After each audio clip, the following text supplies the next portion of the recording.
Sa ibang balita naman, tinawag ni Senador Juan Ponce Enrile na mangmang si Pangulong Aquino matapos silang sisihin sa hindi pag-usad ng Bangsamoro Basic Law. May buwelta rin ng senador sa mga naging banat ni Pinoy laban sa pamilya Marcos. Narito po ang aming eksklusibong report. Hindi nakaligtas si Senador Juan Ponce Enrile sa mga batikos ni Pangulong Aquino sa paggunita kahapon ng ika-30 taon ng People Power Revolution. Di po ba? Ang BBL naipit sa Senado sa Committee para sa Lokal na Gobyerno na pinamumunuan ni Senador Marcos. Di ba nung pinakahuling araw ng sesyon, tuloy pa rin ang pag-interpolate ni Senador Enrile? Di po ba itong dalawang apeldidong ding ito ang siyang nagtulak ng military solution para sa mga moron noong panahon ng diktadorya? Sa panayam ng punto asintado kanina, matapang din ang buwelta ni Senador Enrile kay Pinoy. Mukhang gawin na nitong presidente na ito ang magbibintang sa ibang tao at hindi niya binibintang yung kanyang kakulangan. Git ni Enrile, bago raw manise, tignan daw muna ni Pinoy ang sariling bakuran niya. Sabi mo dyan sa Pangulo na yan, na mag-aral muna siya. Hindi niya, ipinapakita niya sa madla na mangmang pala siya eh. At dapat alam niya, dahil naging senador siya, ng mga panukalang batas na ganoon, hindi pwedeng hawakan ng Senado muna hanggang hindi ipinapasa ng House of Representatives na kontrolado daw niya. Kontrolado niya yung House of Representatives, bakit hindi niya nakaya na ipasa muna yun bago sabihin na kami ang humadlang? Dating Defense Minister si Enrile noong martial law, ang kanyang pagbaligtad kasamang ilang opisyal ng militar ang sinasabing isa sa mga naging mitsa ng People Power Revolution. Ayon kay Enrile, mababa ang pagkakaunawa at konti ang nalalaman ni Pinoy tungkol sa mga nangyari. Ang presidente natin, binigyan ng sambayan ng Pilipino, hindi lang yung mga Aquino, ng kapangyarihan na tinatawag yung Commander-in-Chief Powers na binago ni Doña Cory Aquino. Hindi totoo yung sinasabi niya na linilin lang nilang bayan para maging kanila yung EDSA Revolution na wala naman sila masyadong partisipasyon. Yung mga Aquino na yan, wala dito diyan mga yan eh. Si Boss Aquino lang nandito. Ipinagtanggol din ni Enrile ang pamilya Marcos sa issue ng paghingi ng tawad sa mga biktima ng human rights violation noong martial law. Dapat humingi ng patawad ay yung gumawa noong 1935 Constitution sapagkat sila ang nagbigay ng kapangyarihan na yon kay Marcos upang sagipin ang bayan. Wala raw pagsisisi ang senador sa ginawang pag-aaklas noon laban kay dating Pangulong Ferdinand Marcos. Pero ang nakakadismaya raw ang kinahinatna ng kanilang ipinaglaban.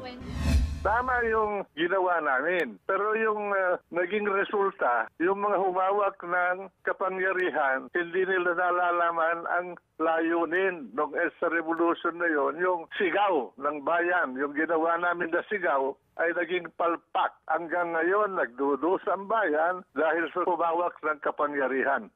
Sa isang pahayag, iginit ni Presidential Communications Secretary Sonny Coloma na ang mga record sa Senado ang naging batayan ni Pinoy sa kanyang pahayag laban kina Senador Enrile at Marcos kaugnay ng BBL. I was in the government since 1966. Kaya nga po, ano po ang inyong personal assessment of the presidency of Ferdinand Marcos even before he declared martial law in 1972? Well, actually, everything that we are enjoying today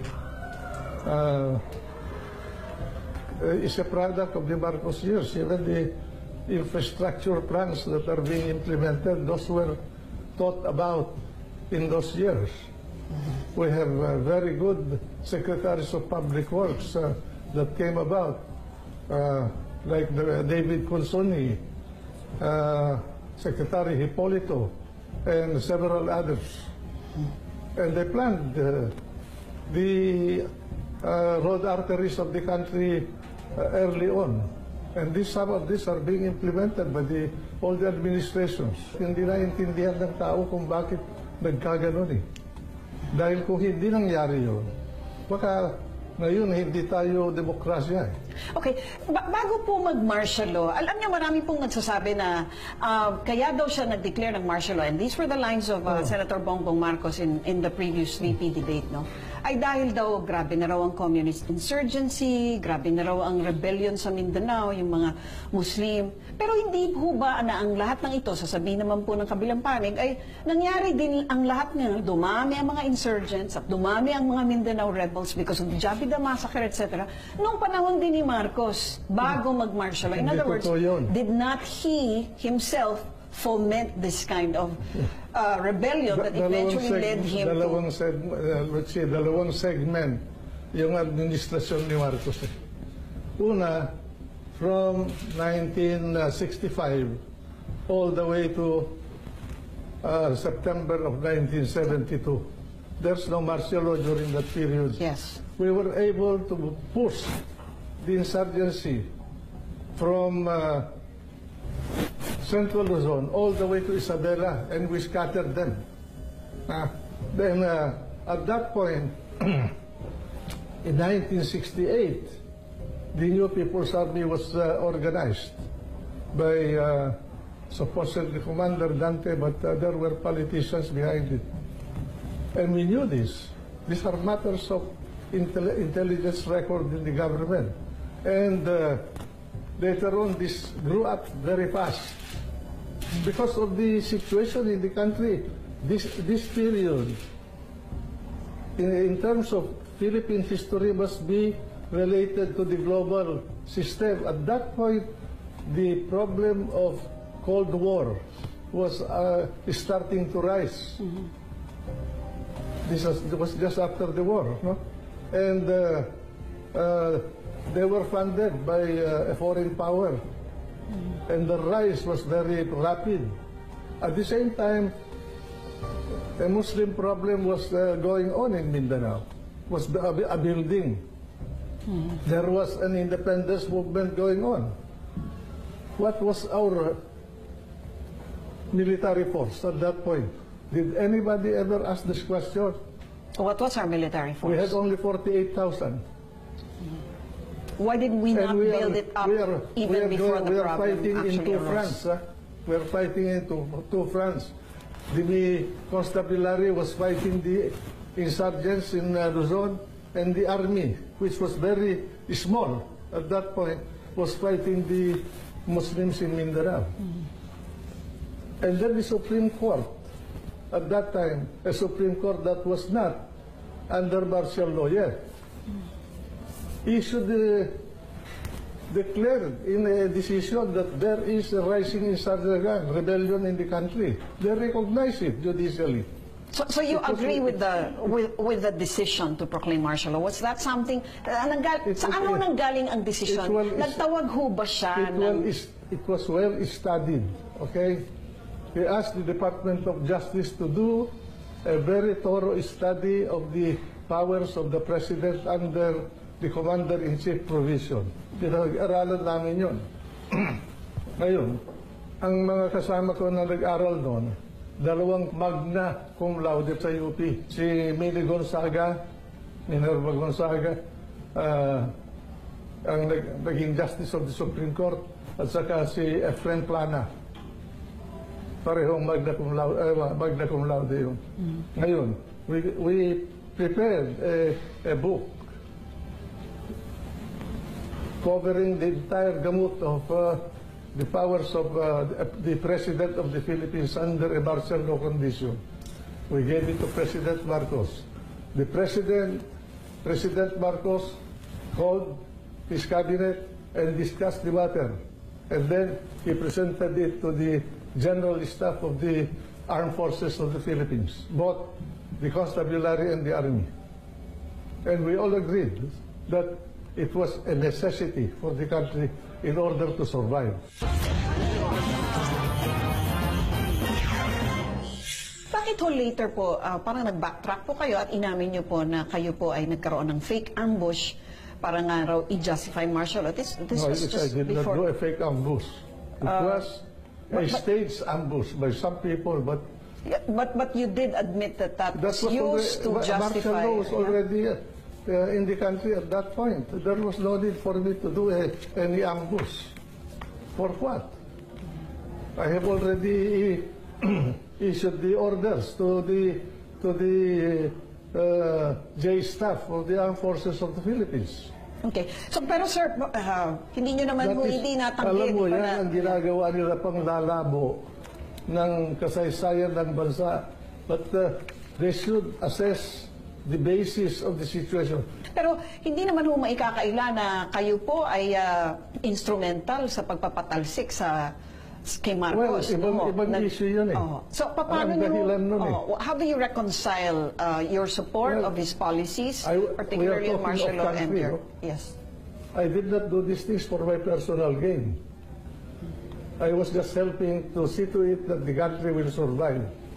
And probably in the future, pag wala ng mga masyadong emotion at mga political agenda sa mga tao at susuriin ng mga manunulat natin sa kasaysayan ng ating bansa ang mga pangyayari sa buhay ng ating bansa, ay maintindihan nila kung ano at bakit ginawa ni Marcos yung ginawa niya. At ano kaya ang resulta kung hindi kami gumalaw. Until now, they never discussed the proclamation or the contents of the proclamation or to deny the factual allegations of the proclamation. Marami yung nagsasabi nga ho na nung panahon daw ng martial law, actually, umayos daw po ang bayan. Karoon daw ng disiplina, umunlad daw ang Totoo yun. ekonomiya. Pero we were buffeted by events that were beyond our control. Una, yung gasoline, yung oil crisis. Di ba? Nagkaroon ng oil crisis, all of a sudden, 1973, we went through a rationing system. O siguro, hindi pa kayo buhay nun eh. We were having rations Yes. in those days, but then after that, umunlad ang Pilipinas. Then, series of events, there was an international controversy between the United States and the Soviet Union, and America was also having a problem building its forces and alliances. No? But this is too much to cover. So the usual plaints that are yung mga madalas pong binibring up against martial law, syempre po ay number one po yung human rights abuses. Well, why don't they file cases if there are human rights abuses? Why did they file their case in America instead of here?